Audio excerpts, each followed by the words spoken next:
Hi friends, so as promised, we have an amazing costume designer for you today, and we are going to get to know her and hear some awesome advice on costume designing, where to get costumes. So we look our best on the comp floor. And so welcome, BRIANNA. Hi everyone. And we're just gonna run through some questions here. And if you have any questions, ask in the comments, and I bet she can check this video and respond to you and reach out to you. And I'm also gonna put a link to her website in our description. And if you reach out to me on Facebook, if you can't find BRIANNA, I'll send you a link to her Facebook page if you want to talk privately with her there or exchange emails or whatever. That's good too. Okay, so can I ask, how did you get into costume design? So I started competing around, I think it was 2014, 2015. And of course, something that brought me into dancing was all the beautiful costumes, because they're so amazing and so sparkly. When you go to competitions and you see the racks of costumes, I was just blown away.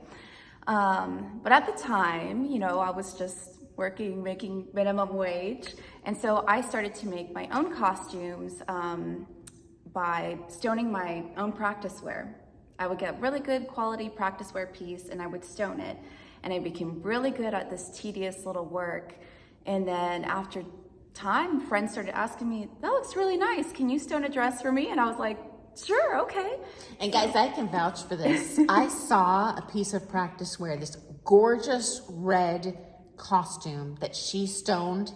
And guys, it was on fleek. It looked amazing. And obviously for practice wear, great, price compared to having the whole thing custom. It was gorgeous. Okay. And so you mentioned that you compete. Maybe we'll get her to do a different video on her dance experience. Just curious, which styles did you do? So when I very first started dancing, I started at a common franchise. So I started with American style, rhythm, and American smooth. But I wanted to find international Latin. And so when I found your studio, that's when I started taking international Latin. So ever since then, I had been pursuing international Latin. So that's what I enjoy dancing. Awesome. Okay. And so regarding costumes, what is the current kind of market range for having a costume designed in terms of price? Right. So for us, our starting price is usually around $2,800 and up. And that's starting with a more basic design. The more complex in design, detail, fabric, amount of stones. Stones is gonna be the most expensive part of any dress. I would say for stones alone, for any dress, it's ranging around $800, just in stones alone.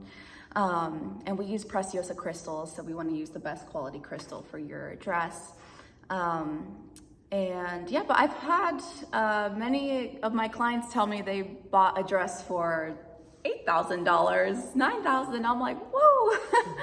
So, we want to deliver a quality dance wear, but just keep it within a reasonable range. Something that's custom made for you, great quality, that's gonna last for years and look really nice on the dance floor. I have a friend who fortunately is sponsored, but the gowns, when purchased, say from a student, from her sponsor, are $10,000 to $12,000. A lot of money. And so, let me know how you feel about this. I have a pet peeve, which is cheap rhinestones. I just think you might as well glue rocks on your gown. I mean, am I on target there? Oh yes, 100%. Okay, ladies, when if you want me to stone a dress for you, even if, let's say, I've had ladies before send me a plain dress and just stone with, a little bit of Preciosa crystal, it looks great. And then they're like, okay, you know what? I can afford a little bit more. They send me their dress again, half a year later, I stone a little bit more. It's quality stones, but it looks good. The fake stones almost look like polka dots on a dress. And it just, over time, the cut of the rhinestone becomes bald and it just gets older. They fall off. They leave this gray backing on the dress. I just say always keep it the best quality with a glass rhinestone. Even if it's a little bit of stoning, it looks 10 times better than a dress decked out in fake stones. 100%. That is also a pet peeve of mine. I personally feel a gown with no stones looks better than a gown with cheap stones Yes. in terms of professional look on the floor and complementing the movement. Yes. Okay, so next question. What are the current costume trends? So I've seen the standard gowns with the shorter skirts for a while, a little bit above the ankle. I think it's really flattering. It looks really nice. For floats, I've seen them starting from the middle of the back. I feel like these have changed a lot. Sometimes they're like bracelets coming down, the ostrich feather coming down like the boa. I've even seen an arm piece like from the wrist to the elbow where it's just feathers coming out, and it's really interesting. For Latin, I've seen recently a lot of two pieces, which I really like. It looks really nice. And rhythm, I haven't, it's a little similar to Latin, you know, there's some different things. I feel like rhythm has a little bit more open pieces, a little bit more strappier. But I feel like a lot of things are consistently changing. Usually when you see a pro Latin wear a certain style, everyone kind of gets inspired by that style and starts to kind of mimic it a little bit. So, okay, I have another question. I love these gowns with like the feathers on the bodice, on the arms, but I am very hesitant to purchase one because I don't know how to travel with that to a comp without jacking up the feathers. How do you transport that thing without screwing up the feathers? yeah. So for big ballroom dresses, I get a wedding dress bag. That's what I would personally travel with. And if you're traveling outside of state or out of the country, take this with you. That's another thing. Don't put it in your suitcase. Don't snatch it in your suitcase.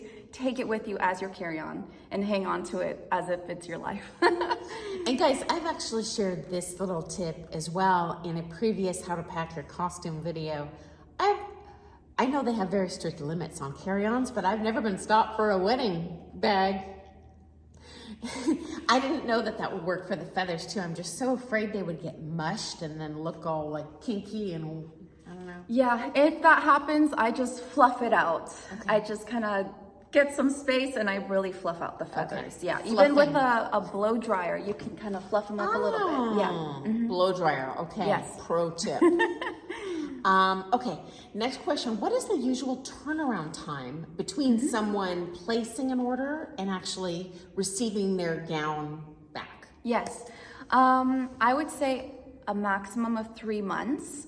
And I give myself a little bit of space because we do order Chris and Clover from the UK. And sometimes if they're on back order or if something is out of stock, that can set me back a little bit, maybe even 2 to 3 weeks. Especially during the busy months, winter months, things can be a little bit backed up. So I give us a little bit of space for that. And for our long distance clients, we do fittings via on the mail, and then we do video chat. So there is a little bit of time for that for mail, so you can get your costume, we can do the fitting for you. So just make sure you give yourself time for a custom made dress because these do take time, and depending on the complexity of the detail of the dress, that's, it takes time. Yeah. And then can you describe it in a little bit more detail how a kind of the virtual fitting would work? Mm-hmm. For example, guys, my original costume designer retired, but they were in New Zealand. And they did beautiful gowns that she never even saw me in person, but I did send photos of my figure so she knew what she was looking for, and it was amazing. But we didn't have Zoom back in the dark ages. How does this actually work these days? Yes. So we have ladies and gentlemen all over the US that we make costumes for. So usually what we'll do for long distance, once we've settled on a design, we've gone over the fabrics, all those details, We will have your measurements taken. So I usually recommend going to a professional seamstress in your area. And I would rather you do this with a seamstress than a friend, because we have run into situations where, oh, my friend took the wrong measurements.